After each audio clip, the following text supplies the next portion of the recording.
This is Dateline News and Conversation. The topic tonight, I think almost exclusively, is going to be Donald Trump. Mm. And my guest is a friend. He's been on the show before. I've been on several of his shows, Dr. Wilmer Leon. He is a professor. He is an activist.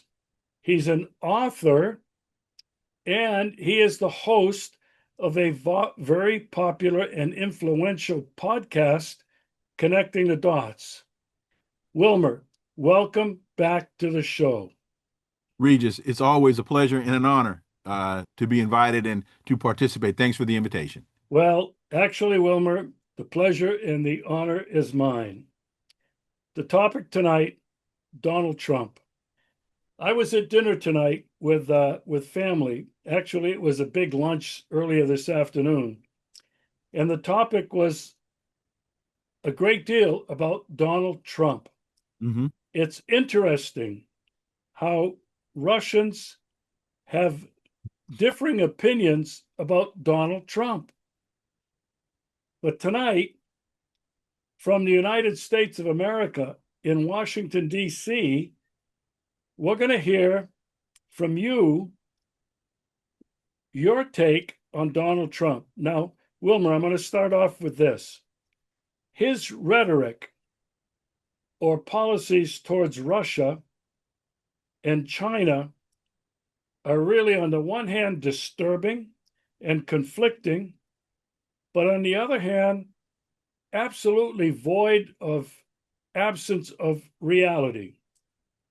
And his major weapon towards Russia, where I live, and Crimea and China are threats, and threats of more sanctions, which have backfired on American people. What are your thoughts, Wilmer?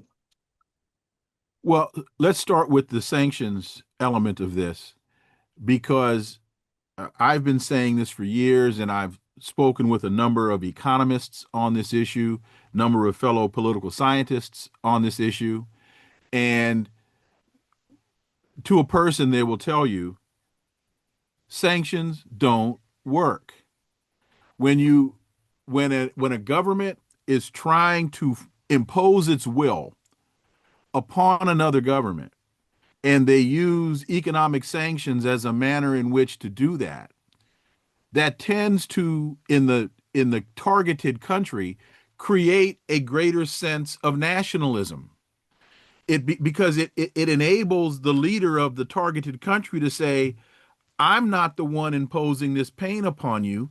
The United States, for example, is the one that is causing this pain. And we must coalesce around our national interests and oppose the imposition of this sanction by the United States. So really, it hurts the or it victimizes a particular group of people, but they tend not to then say, "Oh, I need to support the United States." No, it creates a greater sense of nationalism, and it drives them further away from the United States than brings them closer. I Final point here. I ask people all the time, give me one example of a country or an instance where the United States has imposed sanctions on a country, and that has resulted in that country capitulating to the United States will. And folks are really hard pressed to give me an example. Yeah. And, when I'm talking to my Russian friends and family today, we talked about the sanctions, and they find it very hard to believe that the sanctions are hurting the majority of American people. When I try to tell them what's happening with inflation, the cost of everything rising, and the vast majority of Americans who cannot afford higher food and fuel prices, uh, they have a hard time believing it. And that their response to me is, well, it's hurting us too. Now, to be honest, there has been slight inflation here. I don't believe that it comes from the sanctions, but the Russian people are experiencing a rise in the cost of everything. It is not dramatic. It is quite low, and and employment or unemployment, I should say, is at a meager 2%. Now, Wilmer, I want to move on.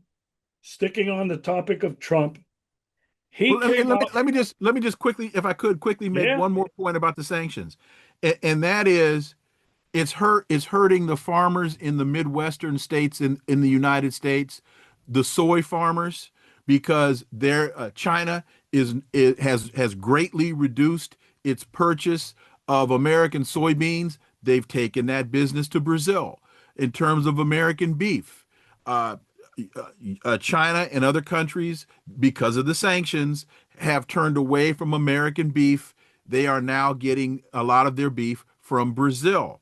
Uh, Small businesses in the United States that are importing goods from sanctioned countries are now finding the cost of their goods going up uh, 25, 35, 50%, driving smaller businesses out of business in the United States. This is no more or nothing more than a tax that is being levied upon, or the burden of the tax is being borne by small American businesses, American farmers, and the average American consumer. well, and the Europeans are suffering more than the Americans because Trump is punishing them and Mhm. telling them, I'm going to increase tariffs on all of you if you continue buying cheap Russian gas. And so Europeans are really conflicted. Uh, they have the opportunity to buy cheap Russian gas, which has been the basis of their incredible economy, especially Mhm. Germany, Right. or now buying gas, oil, liquid gas from the United States at double and triple the price.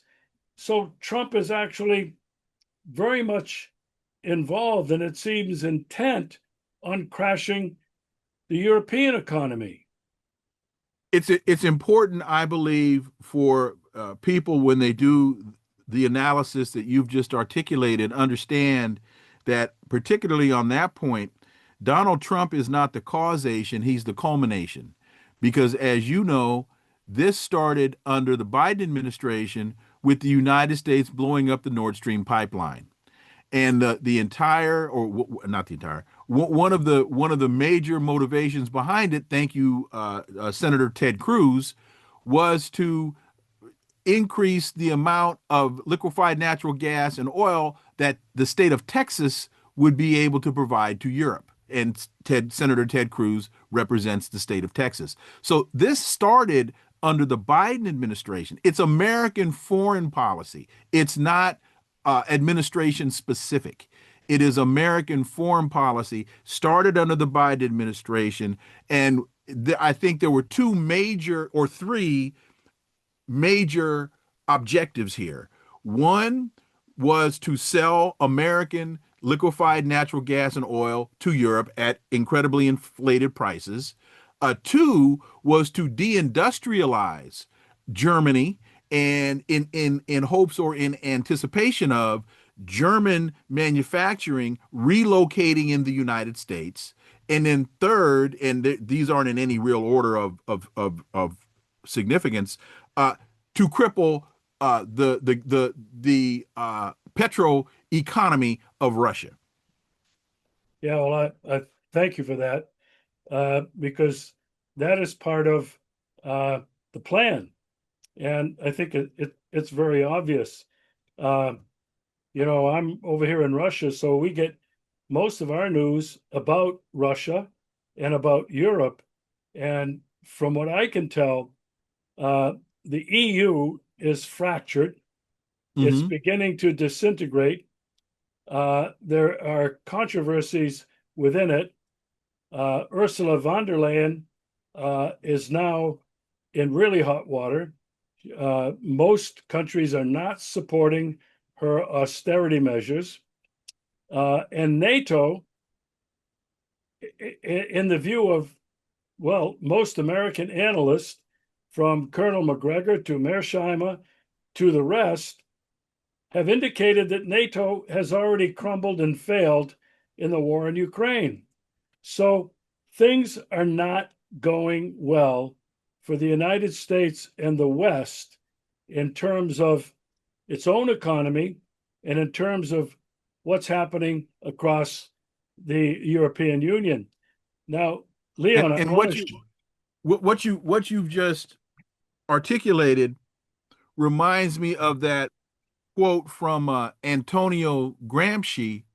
Uh, the crisis consists precisely in the fact that the old is dying and the new cannot be born. In this interregnum, a great variety of morbid symptoms appear. And of course, an interregnum is a period between governments. And I think as we transition from the unipolar dominance of the United States to the multipolar dynamic that is manifesting itself now with the power of Russia, with the power of China, with the BRICS and the Chinese Development Bank, and what's happening with African countries such as the Alliance of Sahel States and others. We're in this period, this interregnum, this period of shift, and it's really ugly for the West. And but the global South is is doing well. Yeah, and I would add to that. I think that's the one glimmer of hope that humanity has, is that the shift from the hegemonic unipolar Mhm. world Hmm. that the United States inherited from England Hmm. is now diminishing rapidly. And the hope is in the peaceful transition There you to go. this multipolar, multi civilization world that you just articulated. We may come back to that in a Okay. few minutes. I want to stick on the topic of Trump because Okay. everybody's talking about Trump. I don't know about in the United States, but everybody over here is talking about Trump. He just signed an executive order, uh, or he made a statement. I'm not sure if it was an executive order, that he's threatening to take back the Bagram Air Base in Afghanistan. And he made the outrageous statement that we built it, and so we want it back. But as you know, Wilmer, in actual fact, the Soviets built that base in the 1950s. Now, what's your take on, is this just another case of Greenland? Is another is it another case of renaming the Gulf of Mexico? Um, how serious do you think this threat is, especially when China said hands off? No.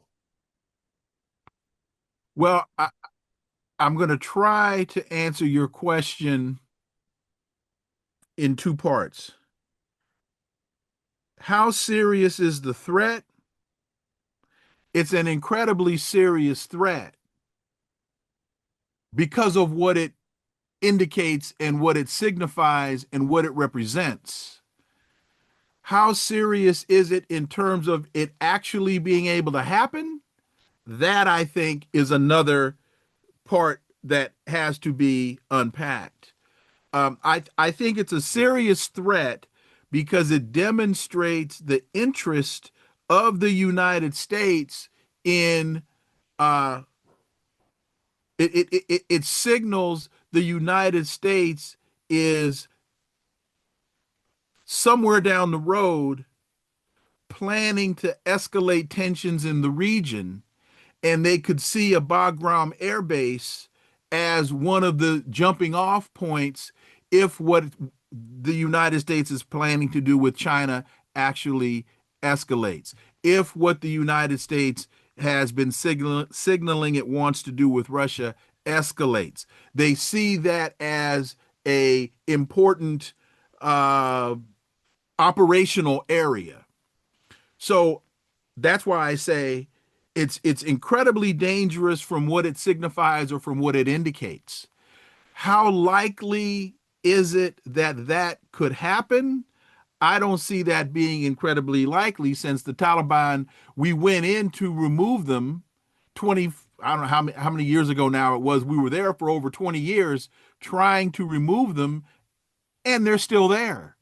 So, and at one point, we started that whole Afghanistan conflict thinking we could draw Russia in and that would become Russia's Vietnam. Well, Russia didn't fare very well at that point. They kind of fell for the okey doke. But now I think Putin is much, much shrewder, much, much sharper, and much better prepared. So if the United States thinks that it can rekindle that conflict, you didn't win it the first time you started it. You damn sure aren't going to win it now. Yeah, and I agree. You mentioned Russia. I had mentioned China said no. Right? You have to believe that the Russian Federation and President Putin don't want any further United States military presence No. in that part of Asia. So, uh, here the United States beating on its chest again, threatening that it's going to come in and take over a base, which it's certainly expanded. But what I was mentioning is that Trump again showed his ignorance Yes. of history. Yes. He's saying, "Well, we built that base. Right. We want it back." And when I heard that, I had to laugh because I knew the background and the history of that. But it's just another case of Trump.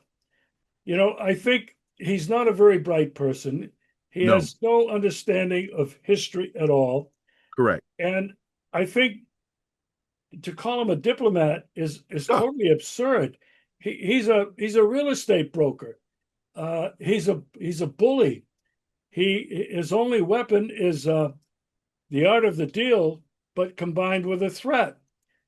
Now, Wilmer, I want to thank you for your view on that and for One helping more, to. one more point on that, if I Yeah, could. have at it. Have at it.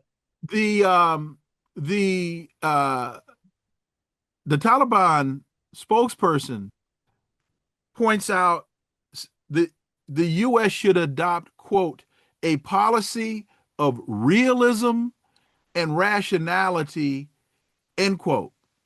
And then he went on to say, it, quote, it has been consistently communicated to the United States in all bilateral negotiations that for the Islamic Emirate, Afghanistan's independence and territorial integrity are of the utmost importance. End quote. He says that to use or threaten force against the territorial integrity or political independence of Afghanistan, nor interfere in its international affairs. It is necessary that the U.S. remain faithful to its commitments. I think those are very important statements by the Afghans, by the Taliban, because not only does that apply to Afghanistan, that's the same thing that Putin has been saying, which is why he will not agree to a ceasefire, because he's already been through this with the United States twice before, and he's saying I'm not falling for this trick again. So my point is the Taliban is repeating a lot of the same language that other international, look at what the United States is trying to, look at Trump is trying to do in Venezuela. Look at what the United States is trying to do in Haiti. It's the same argument at different places in the world. Yeah, good point. And the Taliban, that statement that you quoted from the Taliban is really incredible because they are the former terrorists. Correct.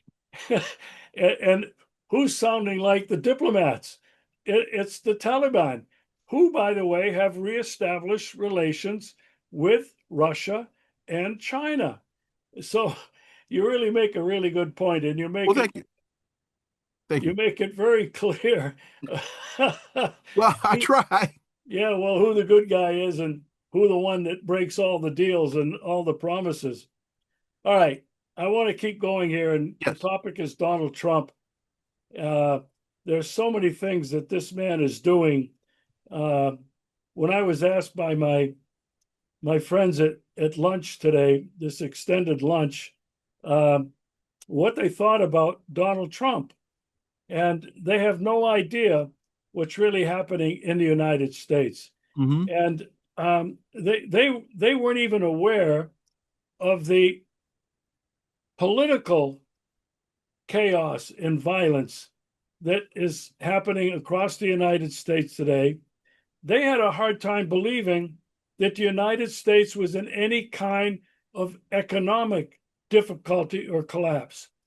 But I want to focus on the political violence, Yes. which, in my opinion, Wilmer, from where I'm sitting, looks like the new reality in the West. I'm going to just list 5 examples and Hmm. you can comment. Number one is Charlie Kirk assassination. What Hmm. that has done to divide people along the political spectrum. The attempted assassination on Trump in Butler, Pennsylvania, and the so called planned assassination on his golf course. I'm highly suspicious, and I really can't believe that he was actually wounded in Butler. Who knows? The jury is out on that. Nevertheless, continuing the political violence, Melissa Hortman, the Minnesota House Speaker, and her husband were assassinated. It doesn't escape Europe. Robert Fico, Prime Minister of Slovakia, was shot several times in an attempt to kill him. And then you have the Republicans and the Democrats fighting against each other in Congress, and the anger and the violent rhetoric, including the expletive of FU assassins. Wilmer, I'd like you to comment on the various types of political violence that we're seeing, especially in the United States. Well, you left out one, which was the January 6th insurrection uh, of the at the United States Capitol. Um, First of all, I think it's very important in this point of the analysis for people to understand that the violence that the United States is perpetrating internationally is now manifesting itself domestically. I don't think that you can analyze those things are not happening in a vacuum. Um, I think it's also important to know that political violence and just violence across the board is an integral part of American history. This is what America does. This is what America has always done. Whether it's to the indigenous population that was here before the settlers came, how they dealt with the who we now call the American Indian. Look at how what was the American economy based upon? It was based upon forced in labor that was enslaved. We can go back to the U.S.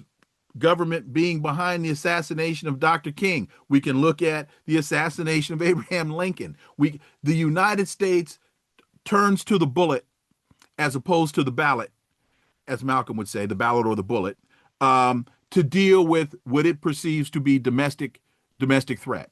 So again, these things don't happen in a vacuum. You made the point about you don't believe uh, about the Butler, Pennsylvania assassination attempt, and I think that's a very good point to make because people need to understand that that was I think a 223 Remington round that was shot at the president, and a 223 travels between 2,700 to 3,700 feet per second. If that thing were to have actually hit his ear, it would have taken his ear off. Um, I mean, it's a 22 caliber round, but it flies at an incredibly high rate of speed. So that's just one data point about, was that real or not? I don't know, but that point of the story doesn't make any sense. Um, back to your point about the violence in the United States. Um, People are reacting to the Charlie Kirk assassination as though it's part of a broader political consensus on the left. But all reports are the guy that assassinated Charlie Kirk had no political affiliation. He was a lone wolf. He wasn't acting as part of any established entity. They have yet to provide any evidence otherwise. So they are characterizing this as a as an extreme left reaction, but they have no evidence to support it. So I think this is just the violent American culture manifesting itself in very turbulent times based upon economic downturn, based upon employment downturn, based upon neoliberal policies that are making the lives of Americans more perilous, and also what American citizens see their country projecting abroad. Uh, Wilmer, I wonder if you see this Charlie Kirk event, which I don't want to say it's culminating today in his funeral at Sun Devil Stadium in Phoenix, Arizona, where Trump and the vice president are going to be there, probably all kinds of other celebrities. But it seems to me that this event is being used by people across the spectrum to attract attention to themselves. Now, Absolutely. Leon, it was just reported today that the number one Russian Orthodox prelate in the hierarchy here in Crimea, a man by the name of Tihon, has already said that he's honoring the martyrdom of Charlie Kirk. He was criticized so heavily in the comments on RT today. It was unbelievable for being ignorant of Charlie Kirk's background of racism, bigotry, and his distorted view of what the Russian Orthodox believe is the truth of the Christian faith. Your thoughts? Charlie Kirk was a racist, xenophobic bigot. I've just written a piece entitled Charlie Kirk's Racist, Xenophobic Rants Are Not Protected Speech. Um, Now we can debate the protected speech aspect of it, but I was making a larger point. Um, so one of the things that I find very interesting, and one of the reasons why it's easy for the did you say prelate in Crimea? The the official that you used that you referenced, um, because here in the West, a lot of this discussion around Charlie Kirk has to do with his right to speak, but nobody wants to highlight the content of the speech that he was articulating.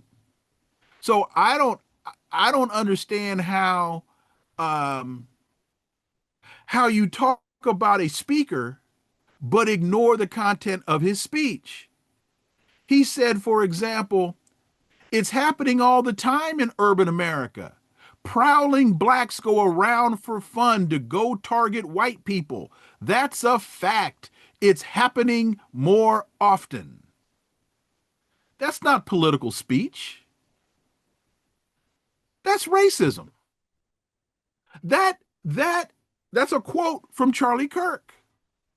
And that's just one example. I'm not going to give him the credit of articulating more of his sickness.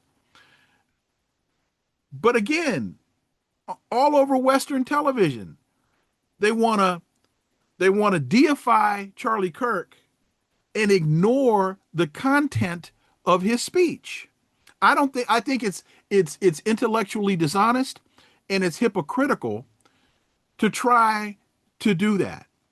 So it's easy for people to make these mistakes because they don't take the time to go and look at exactly what this guy was talking about. And to your point, uh, their rallying around him has a lot less to do with him as an individual, and it has a whole lot more to do with how they see they can use this to promote their galvanize their troops and promote their right wing ideology. And the other real ugly part of this is the left is silently capitulating to this and allowing them to do this. Yeah, well, case in point, that we haven't even talked about the truth, the evidence about his assassination. We're Mhm. talking about the fallout. Right. And we both are making the argument that so many people, uh, not only in the United States but in Europe, and now right here in Crimea by the Metropolitan, of using this Charlie Kirk assassination to to create a martyr for their own cause, And to uh, stifle dissent and because just JD Vance has come out and said publicly, if you happen to hear someone speaking ill of Charlie Kirk, call their employer. To your point about the shooter, again, I go back to the 223 Remington round that was shot at Donald Trump, traveling at 2,700 feet a second. The guy that shot Charlie Kirk hit him in the neck from 200 yards away. That's not an amateur there. And with a 5 to 6 mile an hour per mile an hour wind, you have to be a damn good shot to hit your target from 200 in the neck. He didn't even hit him center mass. He hit him in the neck, 200 yards away, one round, 5 to 6 mile an hour wind. That that takes a that takes a marksman.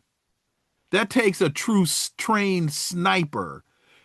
I'm not saying the guy didn't do it because I don't have any evidence to the contrary.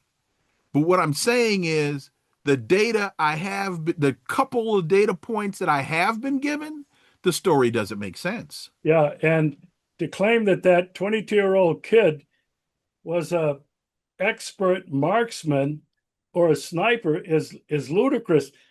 But Wilmer, I saw some video, and a video by a former Green Beret sniper that showed evidence that the shooter did not strike him from the front in the neck.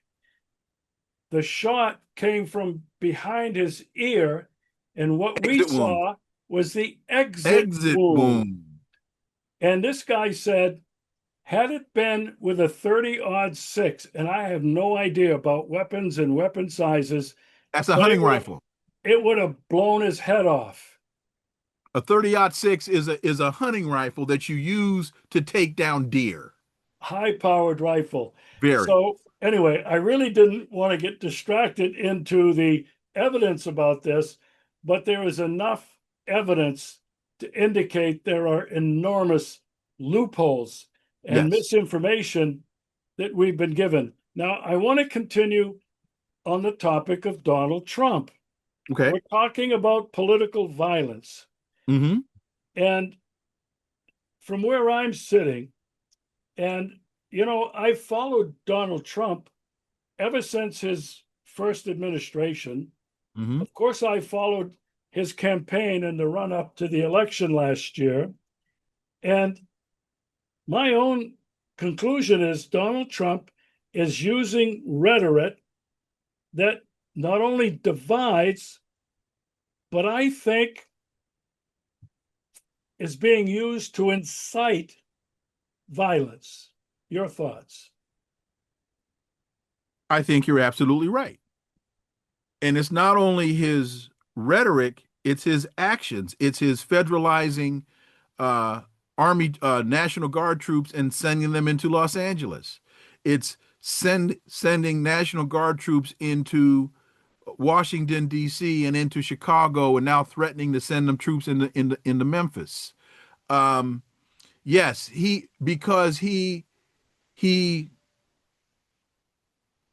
he vilifies groups of individuals, such as during his first term, the Mexicans that were streaming over our border bringing drugs, and then and to Charlie Kirk's point, the roving gangs of blacks that are in urban centers.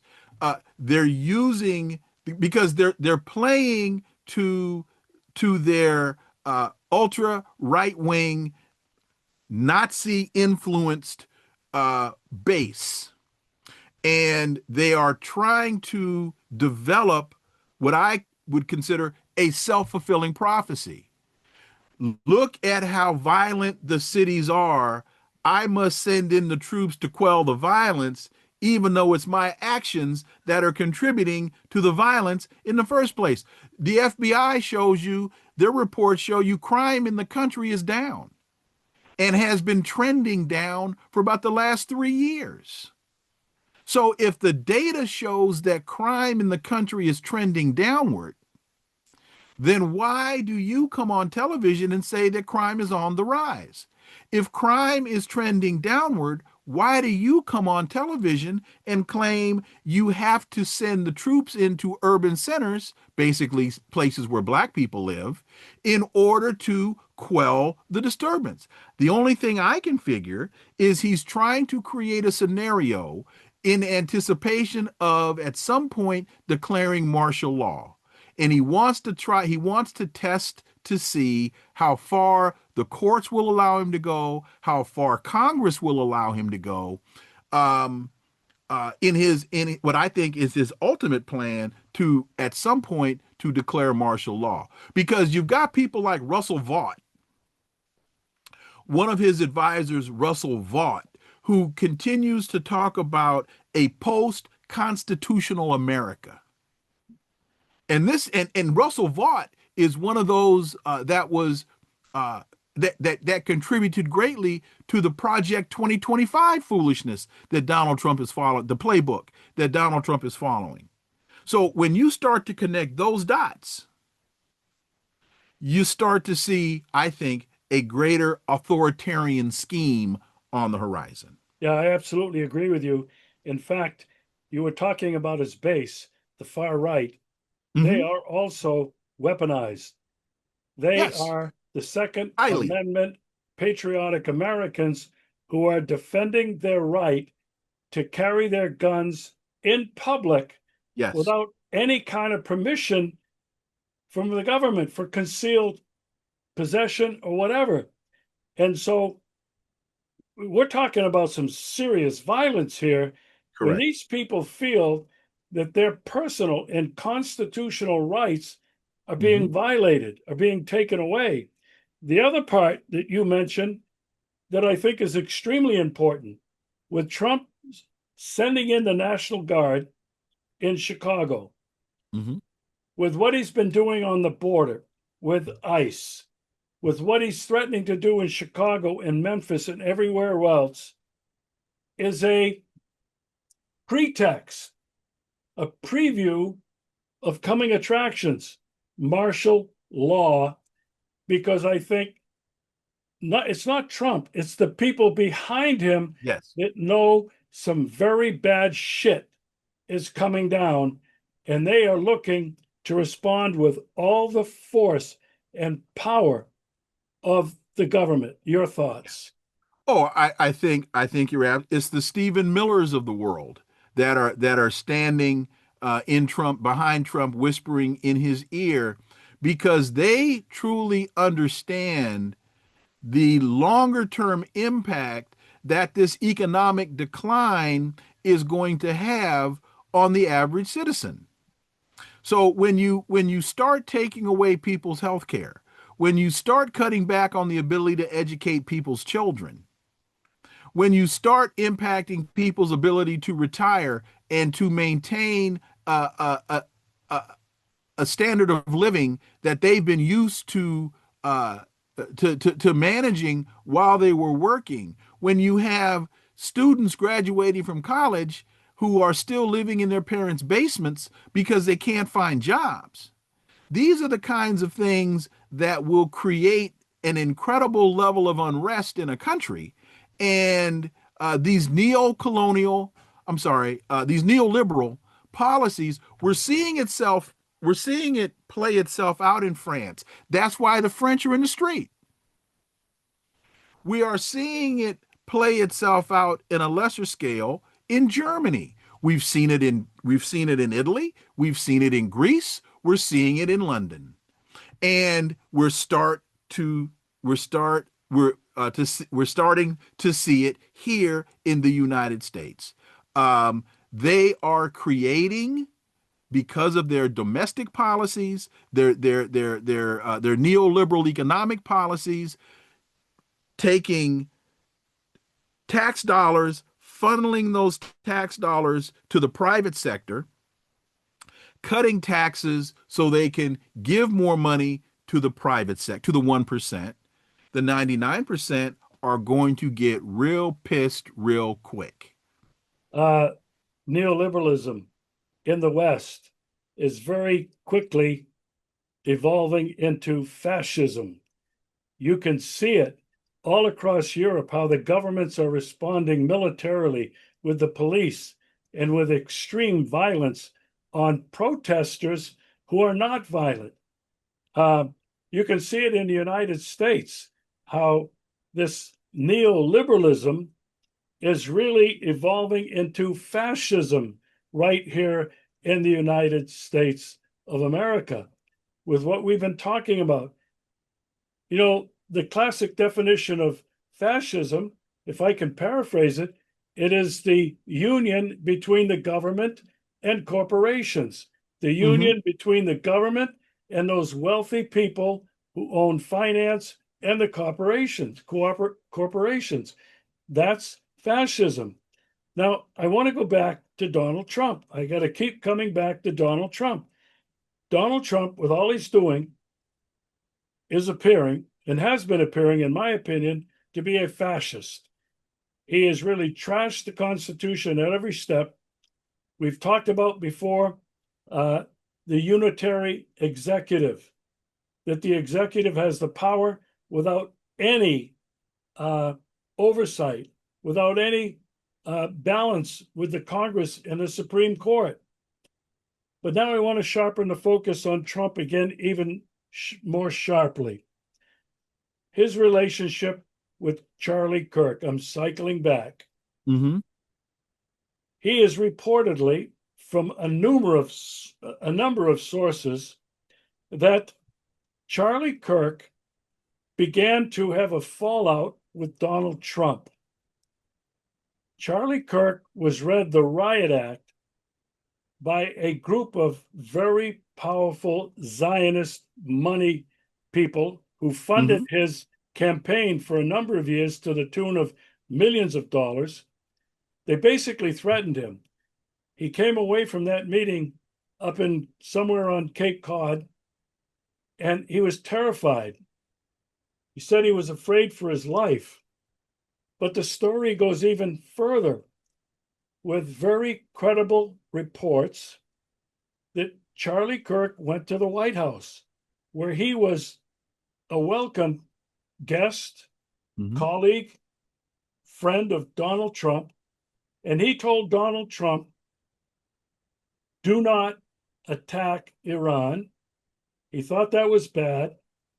And he was starting to talk about Epstein and wanting the Epstein files to be released, both of which Trump reacted angrily and apparently put him in his place. He came away from that disillusioned with the stranglehold that the Zionists had on the entire American government.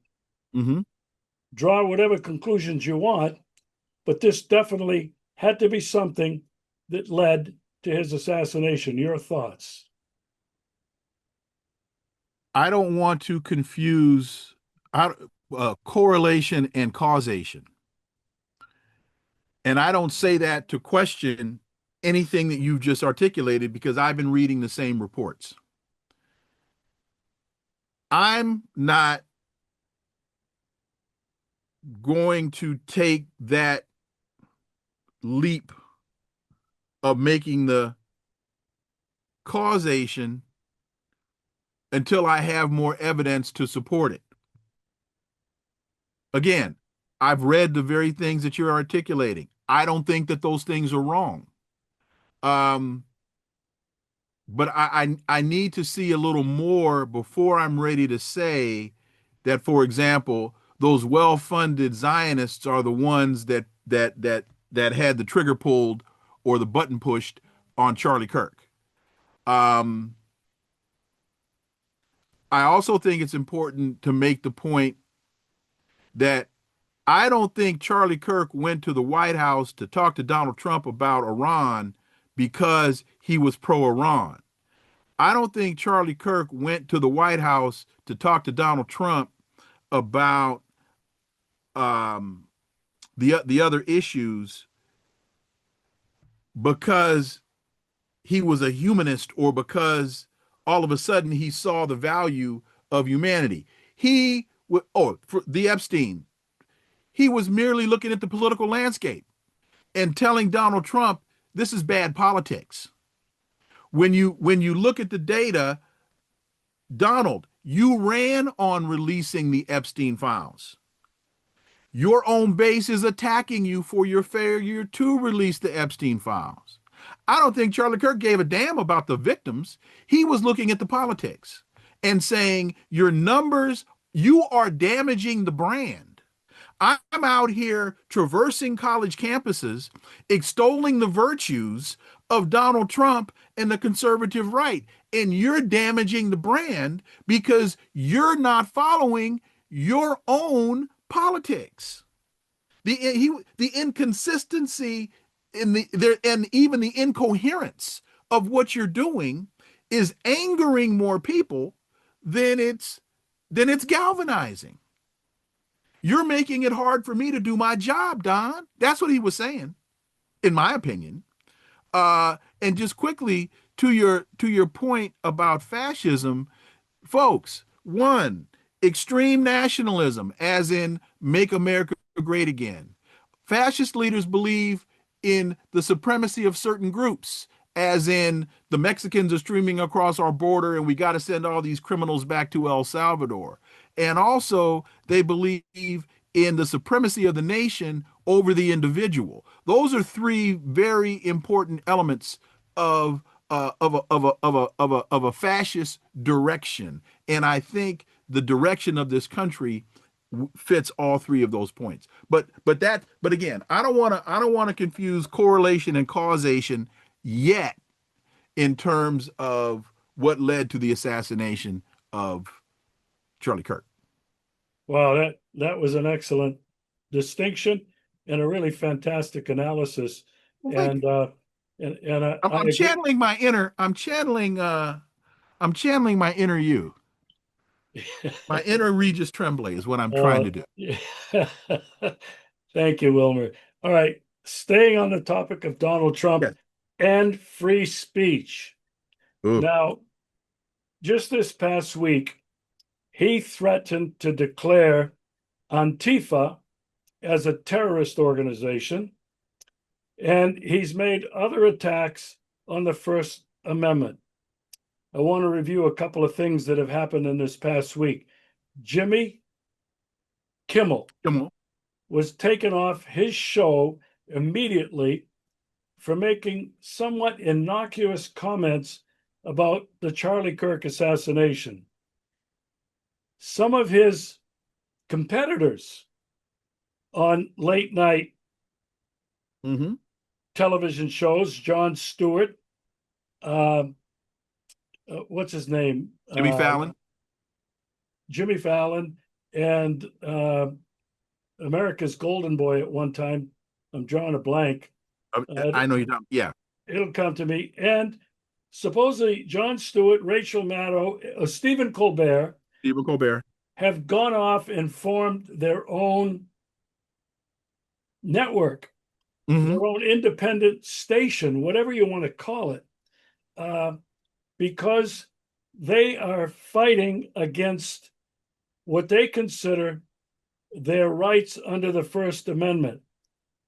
One more thing that Trump is threatening to do, because he's whining about, oh my goodness, CBS and NBC and these other networks are criticizing him about everything he's doing. And oh, poor me, he's threatening to pull their license of these major networks so that they will be taken off the air. And he's using his appointed chair, Brendan Carr of the FCC, to do it.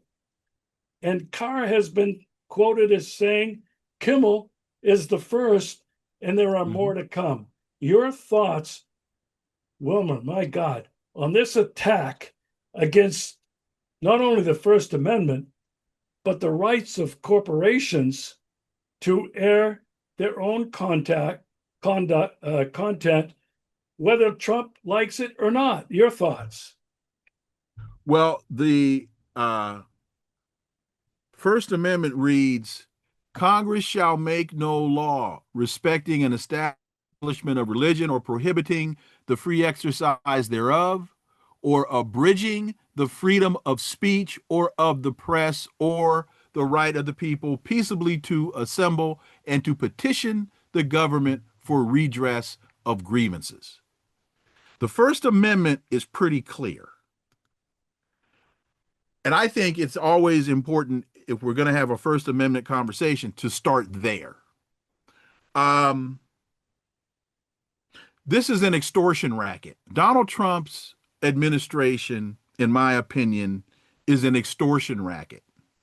And he's using the FCC as his cudgel to bludgeon people into submission. The FCC was not established to do what it's done to Jimmy Kimmel and to threaten the other late night hosts. That's not the mission of the FCC. The mission of the FCC is to basically police the airwaves against cursing and to be sure that that what is being transmitted over the airwaves is acceptable to the public, not to be the arbiter of speech. But because the Congress has abdicated its responsibility as a co-equal branch of government, they are allowing the president to operate again in this manner. One of the things I think that's important to understand is there's a consolidation of media properties taking place right now in the country, and those deals have to be approved by the FCC. So as these affiliates are, and the owners of these affiliates are trying to get these deals done, the one thing they don't want to do is run afoul of the FCC, because then that kills their deals. And the administration knows this, and the administration is using this in its favor to stifle the public articulation of dissent. And it's not only happening through broadcast media, it's happening through print media, and it's also manifesting itself in the classroom. Yeah, and let's end on that note. You mentioned it's ending in the classroom. Scores of professors have been terminated immediately for Correct. speaking out against the official narrative. It's been going on since before the Charlie Kirk affair. It's been going on since before Trump's attempted grab to control and to extort money from these networks. It's not only professors that have been fired; it's teachers in high schools, in grade schools who have been fired. It's it's people like you and me who are being attacked and being marginalized. I don't know about you, Wilmer, but I am absolutely convinced that over the last maybe 8 or 9 years, I have been banned, deleted completely from YouTube Hmm. with over 550 videos, films, and podcasts wiped out. I am sure, shadow banned everywhere that I post. There is no doubt. Uh, and so, where I personally have not been attacked, many others have. Hmm. And I don't know how you feel on whether you think your outspokenness has been shadow banned by these people who don't want to hear our voices. Well, we can take this back. I'm sure those that study this uh, have a much better understanding of this history than I do. But we can take this all the way back to the Bush administration, the George W. Bush administration, when Lynn Cheney was at the Heritage Foundation, and she was running around getting what they considered to be ultra liberal professors fired. So this is, and we've seen this with Joe Biden and the internet and what he was trying to do in terms of creating a government institution to police the internet. This has been going on for quite a long time in terms of freedom of speech, the challenge to it to those who want to challenge the narrative. To your point, yes, I'm seeing it in the classroom. I have been a victim of this, um, whether it be being removed from MSNBC, being removed from CNN. Um, I even was sitting here waiting for a contract because I was going to be the chairman of a political science department at my alma mater, and then they came and told me that one of the members of the board saw me on a public television state program explaining the Ukraine conflict, and they thought my explanation was too pro-Russian, even though all I was doing was explaining the history. So, you know, and that was about 2 years ago. So, yes, it is happening. It is dangerous. It is unconstitutional. It is un-American. But again, when you've got the Russell Vaught's of the world and the Steve Bannons of the world talking about a post-constitutional America and the deconstruction of the administrative state, this is what that means. Yeah. And I want to go one step further, and we'll end on this note, Wilmer. You know, even before 9/11 happened, Cheney in the Bush administration had the Patriot Act Hmm. already prepared to go. Yes. It was enacted, I mean, almost immediately after 9/11. And Yes. then followed up on that during the Bush administration was the National Defense Authorization Act, which Hmm. created Homeland Security. and further restricted the freedom of speech. And then finally, the Domestic Terrorist Act, Mm-hmm. which said that terrorism just doesn't happen and come from abroad. It comes from right here in the United States with people who counter and contradicted the official narrative. That defined you and me, Wilmer, or anybody else who exposes the lies and the propaganda that the government is imposing on all of us. And your point about Donald Trump wanting to label Antifa as a terrorist organization, well, Antifa is an ideology. It is not an organization. There's no Antifa headquarters in Spokane, Washington. There's no Antifa headquarters in Des Moines, Iowa. You can't you can't be in St. Louis and dial 411 and say, "Get me the local Antifa office, please." It doesn't exist. But what that designation allows Donald Trump to do, as you and I, Antifa is an abbreviation for anti-fascist. So as you and I were just talking about fascism, and we were talking about our resistance to fascism, if Donald Trump were able to label Antifa as a terrorist organization, he would then be able to label this conversation as a terrorist conversation. That's what he's trying to do.